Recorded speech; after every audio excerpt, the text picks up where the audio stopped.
আসসালামু আলাইকুম। জীবনে চলার পথে অনেক কিছুই শিখলাম।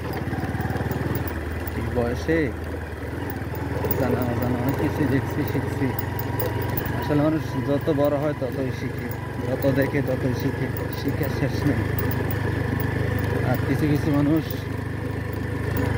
কিছু কিছু সময়ে মানুষ ধাক্কা খেয়ে তারপর পাকা হয়। আমার লাইফে এরকম হয়েছে, যেটা দেখতেছি এখন। মানে কাউরে যদি বেশি প্রায়োরিটি দেওয়া হয়, সে মাথার উপর রেন আছে, এটা একদম বাস্তব। প্রায়োরিটি যখন আর প্রায়োরিটি দেওয়া হয় না, তখন উল্টাটা বুঝে আর উল্টা রিয়েকশন করে। আর যখন বেশি প্রায়োরিটি দেয় তখন মাথার উপর রেন আছে আর কি। এই জন্যই সব কিছু বাদ দিলাম। এখন মনে ফুল রিল্যাক্সে আছি, খুব ভালো লাগে। নিজেদের মতো করে ঘুরি ফিরি, ভালো ভালো টাইম স্পেন্ড করি, গ্রামগঞ্জে দেখি। আমার লাইফে আমি কোনো মানে ঝামেলার মধ্যে থাকতে চাই না।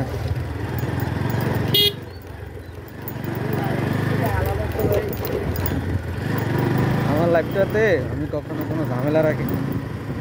আমি সবসময় এনজয় করতে চেষ্টা করি, এনজয় করি।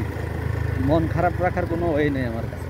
এই জন্য আমি সবসময় যদি মন খারাপ হয় কখন, তখন একদম বিশাল একটা বিশাল রূপ দিই।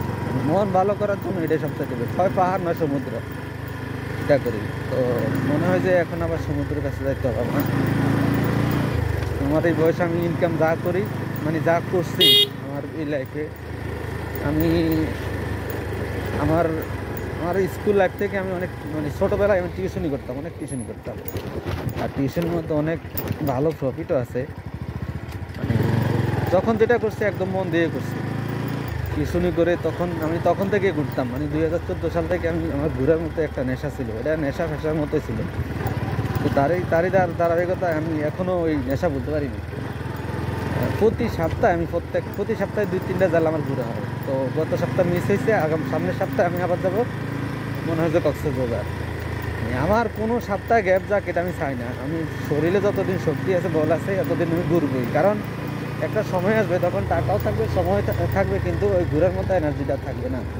এই জন্যই টাকা এখন কম আছে, কোনো সমস্যা, আমি ঘুরে ফিরে নেই, একদম ঘুরে ফিরে বাংলাদেশটাকে করে নেই। তারপরে ইনশাল্লাহ দেখি, হজ করার উদ্দেশ্য হইলো সৌদি আরব যাবো হজ করার জন্য।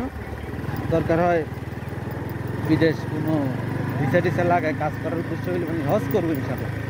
আল্লাহ যদি তৌফিক দেয়, আল্লাহ যদি আমার কপালে রাখে। হজ তো সবার কপালে আল্লাহ রাখে না।